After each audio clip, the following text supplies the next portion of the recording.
here with Professor Umberto Simeoni. He has just finished his talk about epigenetics as a bridge between early nutrition and long-term health and target for disease prevention.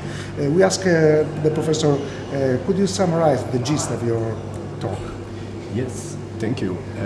I would say that we know for a few decades only that the health of adults is conditioned by what happens at the beginning of life.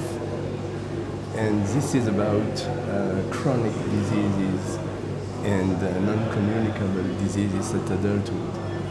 And the memory between the development of the baby and adulthood is likely to be at the molecular level, at least epigenetic, which is a kind of imprinting which provides by the environment of the parents during pregnancy and during early infancy, what we call the first 1,000 days of life, especially in terms of lifestyle, exposure to toxicants, or to stress, whether psychic or even social stress, with possible consequences on the long term.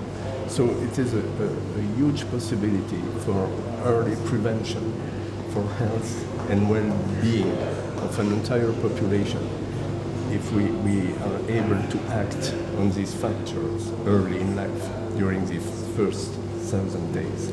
Professor, could you spend 2 words about this workshop? Arrived at 19th edition.